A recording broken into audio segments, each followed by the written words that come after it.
Hi, I'm Doug McKenzie, and on this episode of the Insurtech Show, we're taking a look at the importance of keeping the customer key. What are some of the biggest challenges that insurance providers are really facing today? What's keeping insurance executives up at night?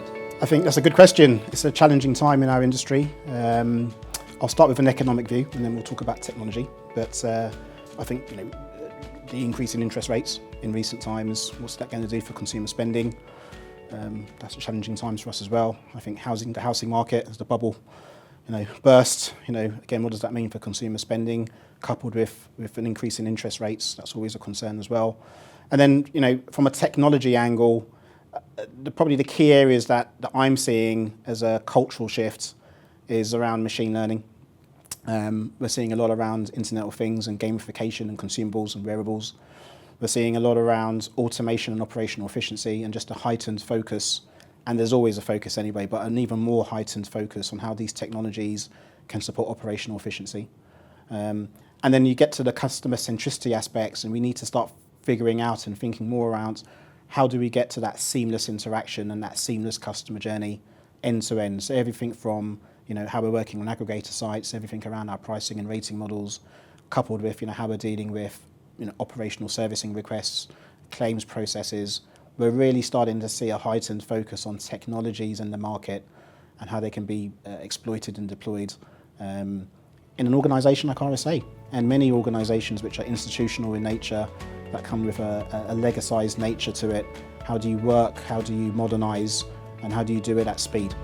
We spoke with AXA to discuss how they overcome some of the key issues that insurers find. So some of the technological barriers or issues that the insurance industry is certainly probably coming up against more frequently in the past 5 to 10 years is the fact that the insurance industry was a relatively early adopter to IT, as was back in the 60s and 70s. Therefore, we have typical legacy kind of IT infrastructures underpinning a lot of what we do. Legacy in the context of new cloud technologies, digital technologies, and everything that has evolved over the past kind of 10 or 15 years. So you are seeing the insurance industry and AXA as well within that focus about how we can partner with companies totally outside of the insurance spectrum and the insurance space to unlock the potential that exists in technological advances. We've got a history of that within AXA, both from an investment perspective, looking at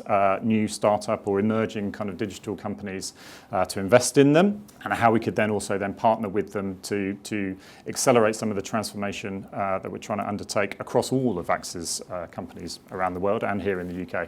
I think that's one of the most critical levers we have.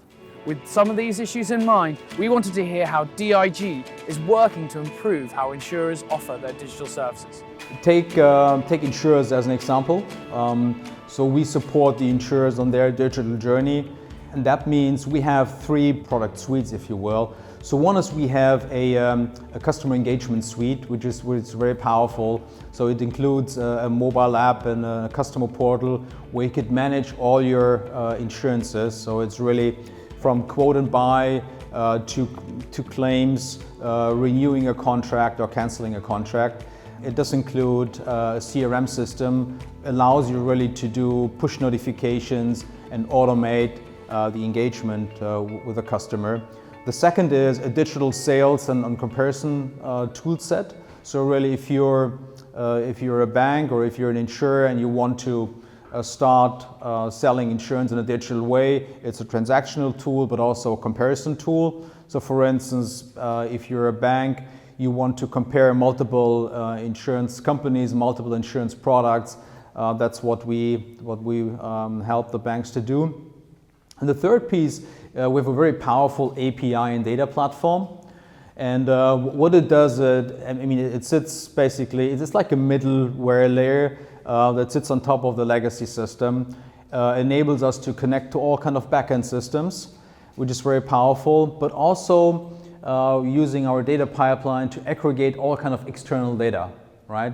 And that's kind of the new thing, and we'll talk about what are the trends in insurance and what are the trends in banking, but talking about contextual offerings, contextual data, location, health data, all kind of external data that you really can use. You can capture that with our data pipeline and do analytics then on top of that.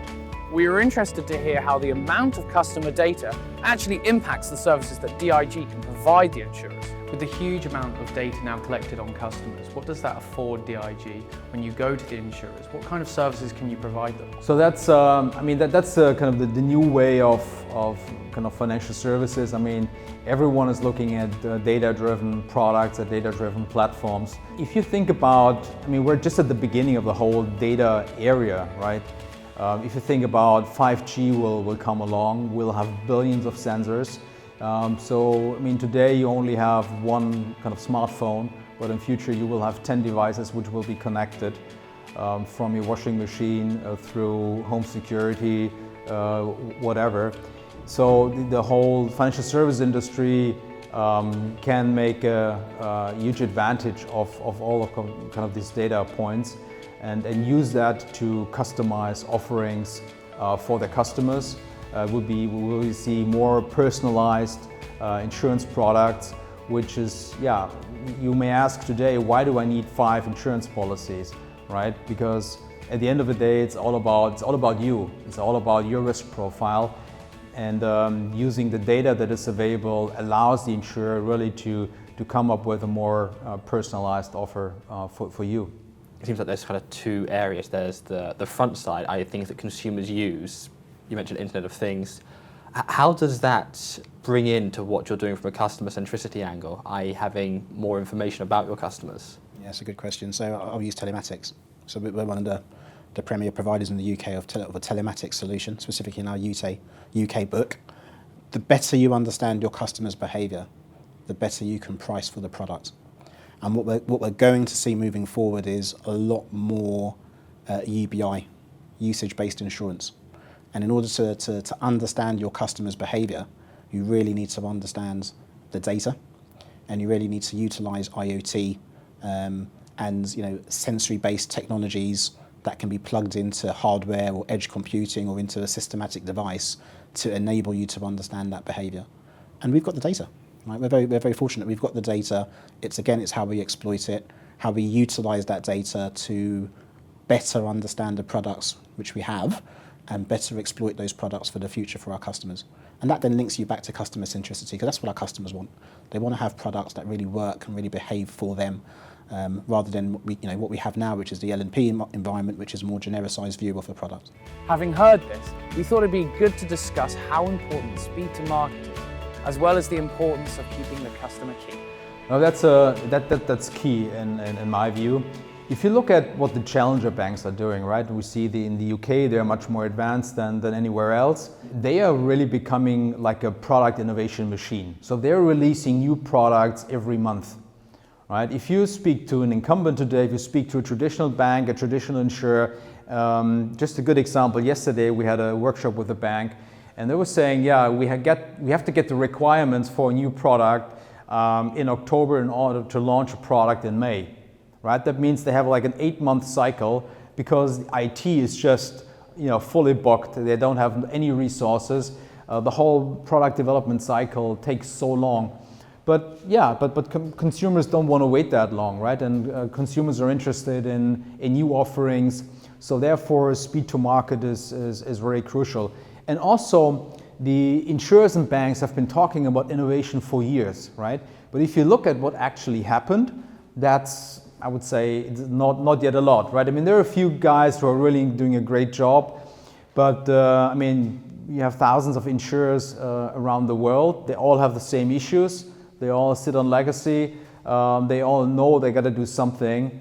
So therefore, now is the time to act, because otherwise, the trend of declining customer growth will continue. That's actually what we see today if you speak to large insurers. It would be, I think we're extremely bullish for the future, because we can help insurers and banks really developing new propositions at record speed.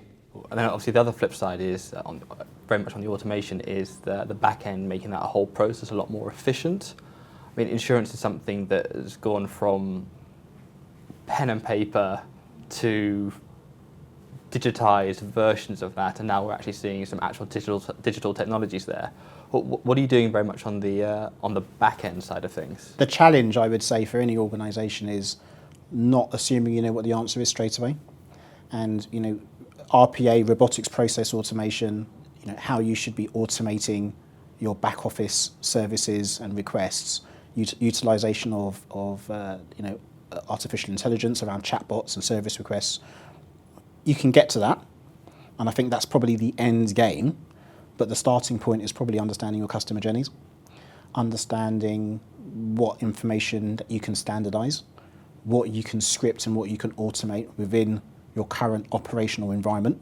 So I would say, you know, start with lean, start with being more efficient with what you do today. That's going to absolutely give you more upside. It's going to improve your customer satisfaction, however you measure that. And then it will link into how do you then exploit and take advantage of these new technologies, these new ways of working within your current heritage environment, which is effectively your legacy environment, or as you modernise and you're starting to change and strip out some of your existing applications into cloud-based products, different COTS packages, different SaaS solutions. It doesn't matter what it looks like from an architectural perspective. It's got to work within your be a strategic fit for your organisation.